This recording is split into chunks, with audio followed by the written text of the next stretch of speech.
what's up mga kabosay? Welcome po sa channel ko guys, for today's vlog. So nandito naman po ako sa bonsayan ko mga kabosay. Yan. So dito sa bonsayan natin mga kabosay. So for today's video mga kabosay, update ko kayo dun sa Kamuning Bilog na wrap na nabili natin sa Calatagan, Batangas mga kabosay. So yung video nun noong December natin nabili, materyales galing Calatagan. Nasa mga lumang video ko po, hanapin yun. December natin nabili yung materyales sa Kamuning Bilog. So ngayon i-update ko po kayo kung ano ang itsura niya ngayon mga kabosay. O so yun guys, huwag natin patagalin ito. Pasok natin intro ko, o kaya intro. Pasok!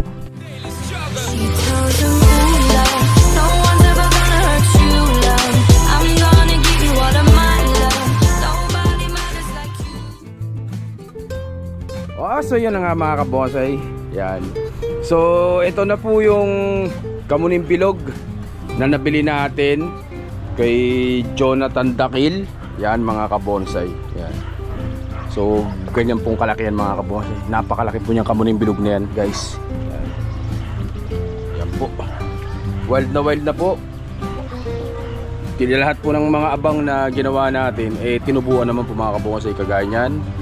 Ito, isang abang na to. Yan. Tubo na rin po yan oh. Itong isa na tong sanga, itong yan, may tubo na rin. Itong sa likod, yan may tubo na rin kasi parang medyo nag-die back yan guys. Sa ilalim mo, yan. Dulo, yan tinutubuan na po mga kabosay. So ang ganda nito kapag ito ay tumuloy. So ayan pa, meron pa rin. Yan. Mga tinubuan po yung ating mga pinutulan guys. Yan. So ang gagawin natin ito, maghintay lang at magpa-wild. Kaya lang natin mag-wild ito mga kabosay. So bali December natin ito nabili. December, January, February. Yan. Mga 2 months na. So ito na po ang itsura ngayon. Doon sa gusto makita po yung video natin ito, yung nag-unboxing tayo nito nung dumating galing Calatagan, Batangas. Nasa mga lumang video ko po yan. December natin ito na video. Kaya hanapin nyo lang po sa mga lumang video natin. Makikita nyo kung anong itsura nito nung dumating dito mga kabosay. Tsaka kung anong ginawa natin sa kanya. So ang ginawa natin dito pagdating, syempre binabad muna natin overnight yan sa anaa o doon sa rooting hormone mga kabosay. So pagkatapos syempre tininim natin sa river sand. Bumili tayo nitong batya na to. Tapos tininim natin sa river sand yan mga kabosay. Yan, river sand. Tapos in-ICU po natin to mga kabosay. So bali mga wala pang 1 buwan nung tinanggal natin yung ICU nito guys. Yan. So halos 1 buwan ding mahigit tong naka-ICU. Akala ko matagal siyang nagkaroon ng shoot. Ang nauna nag-shoot mga kabosay yung mga maliliit na sanga. Ito, yung mga maliliit na sanga na yan, napuna yan ang mga nauna nag-shoot. Itong malalaki talagang medyo matagal tinubuan. Kaya kita nyo, pansin nyo, maliliit pa. Pero itong mga maliliit na sanga naunang tinubuan mga kabosay kagaya niyan. So yung mga yan, naunang tinubuan to. Kaya itong malalaki, yan ngayon pa lang naglalabasan guys. Nagpuputukan pala ngayon. Ngayon pala nagpuputukan yung mga shoot niya guys. Pero masaya naman tayo dahil yung mga abang na tinira natin tinubuan naman talaga kagaya niya guys. Sa mga dulo pa, ang ganda nito. So yung mga kabosay ICU natin ito, in-ICU natin ito ng 1 buwan mahigit. Ang tagal din naka-ICU guys. Pero ngayon kita nyo naman, wild na, buhay naman. Ibig sabihin sure ball na to mga kabosay. Likod nyo. Ito yung ginawa natin harap. So ganyan yung kalalaki mga kabosay. Napakalaki nitong Kamuning Bilog na to. Bihirang-bihira na po ang makahanap ng ganitong kalaking Kamuning Bilog. Ano yung base nya, halos 1 dangkal yung base. Laki niyan guys. So ito, ganito lang to, hayaan lang natin siya dito. Kaya tinanim ko na agad dito sa medyo mas malaking batya para pabayaan lang natin siya dito na mag-wild. Hayaan natin to na mag-wild para mabilis lumaki yung mga sanga niyan mga kabonsay.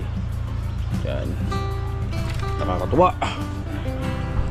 So update video lang po ito mga kabosay, update lang.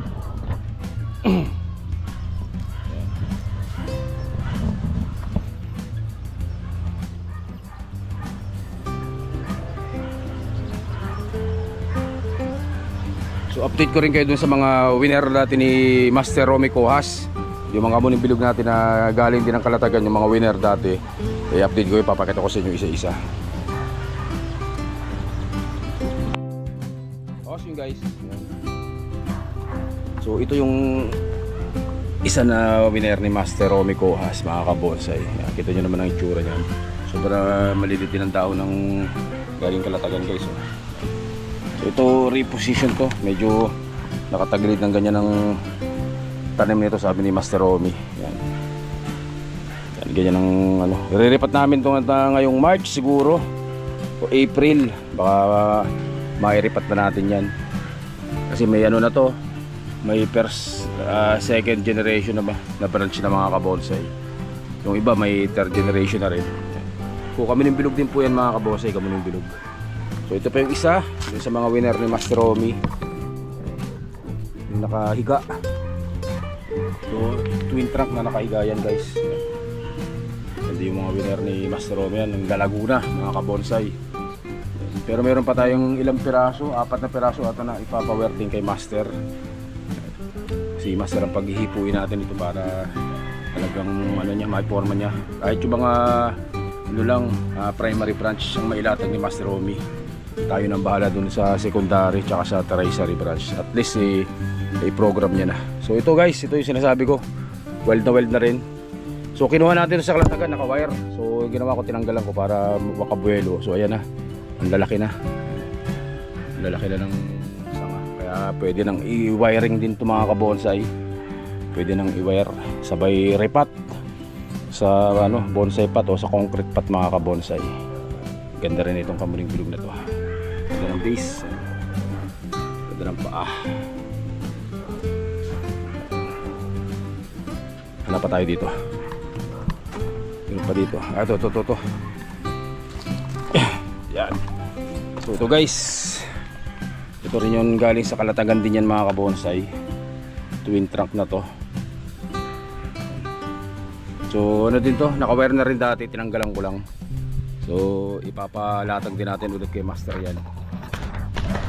Ito ano na to, may mga secondary branch at ano na din to, third generation branches. Kaya pag nailatag to, halos pabuo na to mga kabonsay. Papalaki lang ng mga branch, pero pabuo na rin yan guys.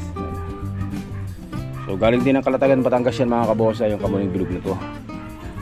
Yan. Tsaka ito pa, pakita ko sa inyo. So ito rin,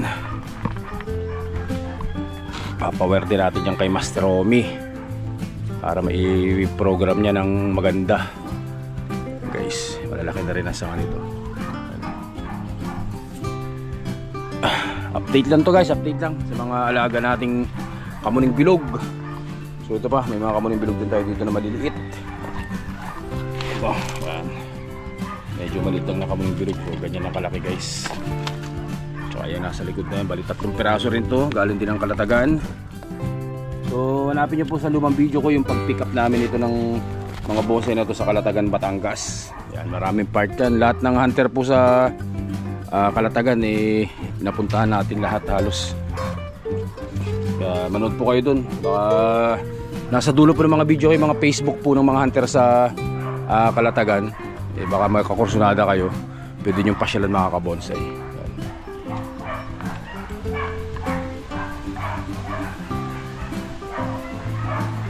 So mga kabonsay, ganyan ang pandilig ko, mano-mano. Nag-iipon ako ng tubig sa umaga, sa hapon sinidilig ko sa umaga, o kaya sa hapon ulit mag-iipon ulit tayo ng tubig. Wala tayong nawasa, kaya puro galing po ito sa poso. Iipon tayo ng timba mga kabonsay. Ito natin yung ating kamuning bilog na in-update. So yun guys, nasa dulo rin ng mga video ko yung Facebook ni Jonathan Takil. Yan, para kung sakaling kursunadan yung umorder sa kanya ng kamuning bilog, hunting season na po. Kaya pwede po mag-message sa kanya mga kabonsay. So guys, hanggang dito lang po muna yung vlog natin mga kabonsay. Stay safe at syempre God bless us all po mga kabonsay. Maraming salamat po sa patuloy sa suporta sa channel ko guys. Thank you po, thank you. God bless us all po, thank you.